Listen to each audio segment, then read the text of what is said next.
erasing sins. In a hadith found in Jami at Tirmidhi, number 3235, the Holy Prophet Muhammad, peace and blessings be upon him, advised 3 actions which erase sins, namely, walking towards the mosques for the congregational prayers, remaining in the mosque after the congregational prayer has finished, and performing ablution in difficulty situations. First of all, it is widely accepted that acts like these only erase minor sins and not major ones. Major sins require sincere repentance. This has been confirmed in the Holy Quran and Hadiths of the Holy Prophet Muhammad, peace and blessings be upon him. For example, chapter 4 An-Nisa, verse 31. If you avoid the major sins which you are forbidden, we will remove from you your lesser sins and admit you to a noble entrance into paradise. In addition, the Holy Prophet Muhammad, peace and blessings be upon him, indicated in a hadith found in Sahih Muslim, number 552, that minor sins are erased by actions such as the 5 obligatory prayers while the major sins are not. Sincere repentance includes one feeling remorseful, asking forgiveness from Allah, the Exalted, and from the people they have wronged, making a firm promise not to repeat the same or similar sin again, and finally, making up for any rights which have been violated in respect to Allah, the Exalted, and people. The first act mentioned in the main hadith under discussion, which erases minor sins, namely, taking many steps towards the mosques to offer the congregational prayers, has been discussed in many hadiths.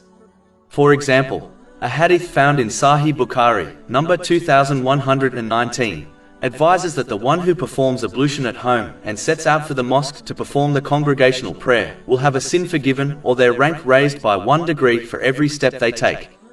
The angels will keep praying for their forgiveness as long as they remain inside the mosque without breaking their ablution, and refrain from causing trouble for others. Finally, they will be recorded as one who is offering prayer as long as they are waiting for the congregational prayer to begin. This same hadith advises that the congregational prayer is 25 times greater in reward than performing it at home or at work. In a hadith found in Sahih Bukhari, number 2891, the Holy Prophet Muhammad, peace and blessings be upon him, advised that every step one takes towards offering the prayer in congregation at a mosque is recorded as charity. The Holy Prophet Muhammad, peace and blessings be upon him, gave glad tidings of a complete light on the day of resurrection for those who walk to the mosques for the congregational prayers in the dark. This refers to the morning and late evening obligatory prayers. This is confirmed in a hadith found in Sunan Ibn Majah, number 780. Praying in congregation is so important that the companions, may Allah be pleased with them all, regarded the one who did not attend it regularly without a good reason a hypocrite. This is confirmed in a hadith found in Sunan An-Nasai, number 850.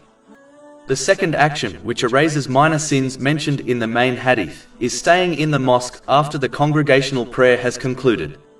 All are aware of the reward of a person who strives in holy war. The one who remains in the mosque after the congregational prayer, waiting for the next one, is counted as the one who strives in holy war. This is advised in a hadith found in Jami at Tirmidhi, number 51. The one who remains in the mosque must observe its etiquettes. They must busy themselves in good actions such as reciting the Holy Quran and avoid causing any disruption to others. The one who remains in the mosque reciting and studying the Holy Quran with others will be blessed with tranquility, mercy, the company of the angels, and best of all, they will be mentioned by Allah, the Exalted, to the angels in the heavens. This is confirmed in a hadith found in Sahih Muslim, number 6853. As mentioned in the last chapter, the one who waits for the congregational prayer is recorded as one who is in prayer. This is confirmed in a hadith found in Sahih Bukhari, number 2119. The one whose heart is attached to the mosques like this has been promised shade from the unbearable heat of Judgment Day. This has been advised in a hadith found in Sahih Bukhari, number 6806. Staying in mosques can be difficult, especially in this day and age, when there are so many different distractions readily available. This act contradicts one's desires to join and participate in these activities, hence why the reward of this deed is so great. Chapter 24 An-Nur, verses 36 to 37. Such niches are in houses, i.e. mosques, which Allah has ordered to be raised and that His name be mentioned, i.e. praised therein, exalting him within them in the morning and the evenings. Are men whom neither commerce nor sale distracts from the remembrance of Allah and performance of prayer and giving of zakah. The last action mentioned in the main hadith under discussion, which erases sins, is ablution in difficult situations. Ablution erasing sins is advised in many hadiths. For example, a hadith found in Sahih Muslim, number 577, advises that the minor sins one commits are erased with the water used for ablution. Performing ablution in difficult situations includes those occasions which are displeasing to do so. For example, if one is afflicted with a calamity, to remain patient and perform ablution and the prayer correctly can be difficult. Chapter 2 Al-Baqarah, verse 153. O you who have believed, seek help through patience and prayer. Difficult situations can include performing ablution in cold temperatures and when one is sick. Anything difficult performed for the pleasure of Allah, the Exalted, will always be rewarded greatly. Chapter 9 at Tawbah, verse 120. That is because they are not afflicted by thirst or fatigue or hunger in the cause of Allah, but that it is registered for them as a righteous deed. This is an important point to remember, as it will inspire one to always perform righteous deeds, no matter how difficult they may be. The main hadith under discussion also advises 3 actions which raise a Muslim's rank, namely, giving food to others, especially to the poor, saying kind words to others, and offering the voluntary night prayer. Those who perform these deeds for the sake of Allah, the Exalted, will be blessed with a special beautiful chamber in paradise. This has been advised in a hadith found in Jami at Tirmidhi, number 2527. These are one of the first actions advised by the Holy Prophet Muhammad, peace and blessings be upon him, when he arrived in the city of Medina. He gave the glad tidings of paradise to the one who does them. This is confirmed in a hadith found in Jami at Tirmidhi, number 2485. The fact that these were the first actions advised by the Holy Prophet Muhammad, peace and blessings be upon him, when he entered the city of Medina highlights how important they are. The first deed mentioned in the main hadith under discussion, which raises a Muslim's rank, is feeding others.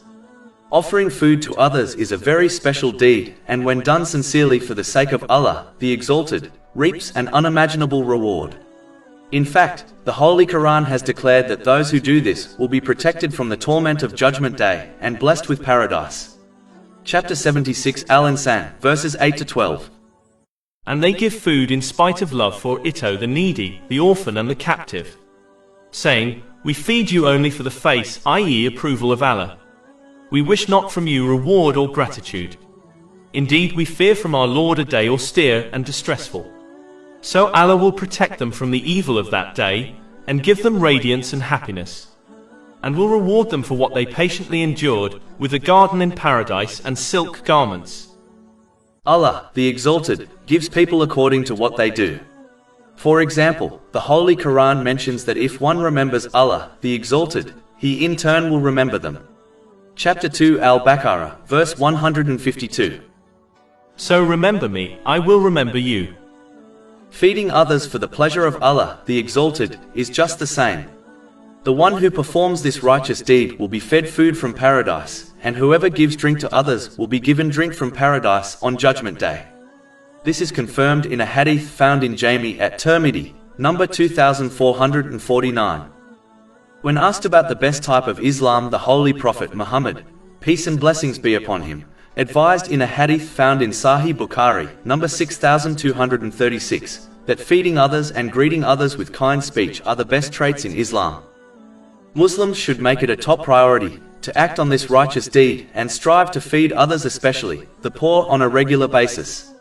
This is an amazing deed which does not require much wealth. Each person should feed others according to their capacity, even if it is only half a date fruit, as the Holy Prophet Muhammad, peace and blessings be upon him, has advised in a hadith found in Sahih Bukhari, number 1417, that this will protect them from the fire of hell on Judgment Day. This leaves people with no excuse from abstaining from this righteous deed. The next action advised in the main hadith, which raises a Muslim's rank, is kind speech. Allah, the Exalted, has mentioned the importance of this in more than one place in the Holy Quran. For example, chapter 2 Al-Baqarah, verse 83. And speak to people good words. In fact, Allah, the Exalted, has even commanded Muslims to debate non-Muslims using kind words. Chapter 16 An-Nahl, verse 125. Invite to the way of your Lord with wisdom and good instruction, and argue with them in a way that is best. It is such an important characteristic to possess that Allah, the Exalted, even commanded His holy prophets, peace be upon them, to speak kindly to Pharaoh, even though he went beyond all limits in his disobedience. Chapter 20 Taha, verse 44. And speak to him with gentle speech that perhaps he may be reminded or fear Allah.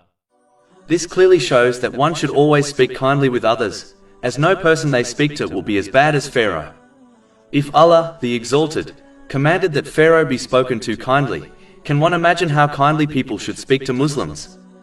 This also proves one must speak kindly to all irrespective of their faith. One should adopt the simple yet profound advice of the Holy Prophet Muhammad, peace and blessings be upon him, which is mentioned in a hadith found in Sahih Muslim, number 176. He advised Muslims to either speak good or remain silent. A part of good speech is spreading the Islamic greeting of peace to others. This greeting should be extended to all Muslims, even if one does not know them. This has been advised in a hadith found in Sahih Bukhari, number 6236. In fact, this hadith mentions this action to be one of the best Islamic traits one can adopt. The Holy Prophet Muhammad, peace and blessings be upon him, has made it clear in a hadith found in Sunan Ibn Majah, number 68, that the believers will only enter paradise when they love each other, and this occurs when they spread the greeting of peace amongst themselves. It is important to know that the real meaning of spreading the Islamic greeting of peace is that one shows peace to others through their actions, not just through their words. Providing food for others and speaking kind words have been put together in the main hadith under discussion, as one should treat others kindly through their actions, such as providing them with food, and through their words. One without the other is defective, and may well cancel the reward one could obtain. Chapter 2 Al-Baqarah, verse 264. O you who have believed, do not invalidate your charities with reminders of it or injury. Allah, the Exalted, has promised forgiveness, His love and paradise to those who treat others kindly through their actions and words. Chapter 3 Ali Imran, verses 133 to 134. And hasten to forgiveness from your Lord and a garden, i.e. paradise as wide as the heavens and earth, prepared for the righteous, who spend in the cause of Allah during ease and hardship, and who restrain anger, and who pardon the people, and Allah loves the doers of good.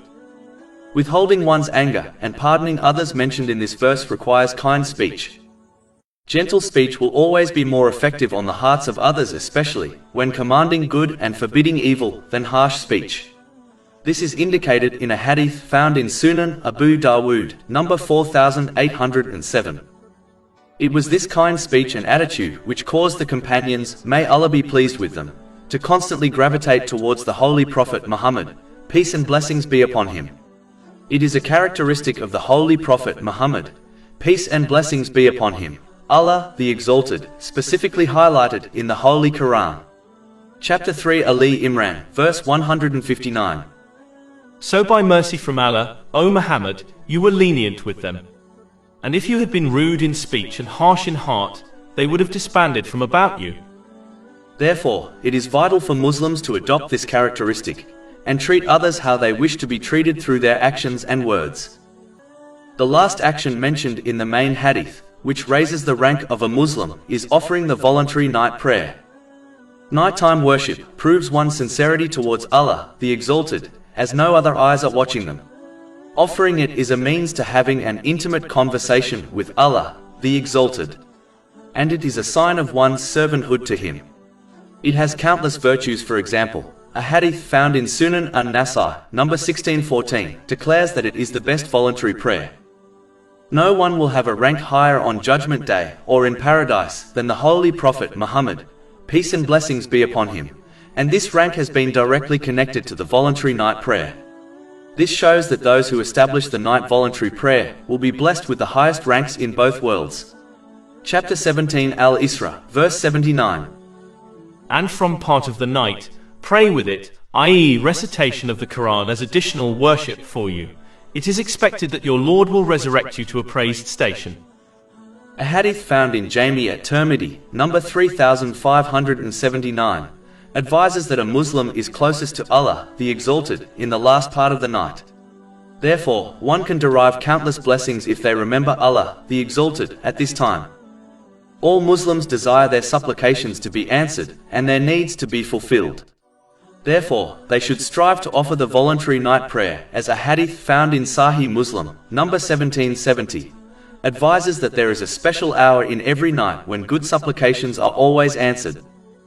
Establishing the voluntary night prayer is an excellent way to prevent one from committing sins. It helps a person to stay away from pointless social gatherings, and it protects a person from many physical illnesses. This has been advised in a hadith found in Jami at Tirmidhi, number 3549. One should prepare for the voluntary night prayer by not overeating or drinking, especially before bed, as it induces laziness. One should not unnecessarily tire themselves out during the day. A short nap during the day can help with this. Finally, one should avoid sins and strive to obey Allah, the Exalted, by fulfilling His commands, refraining from His prohibitions, and by facing destiny with patience, as the obedient find it easier to offer the voluntary night prayer. Over 400 free ebooks, audiobooks, infographics, podcasts and blogs available on our website, www.shakepod.com.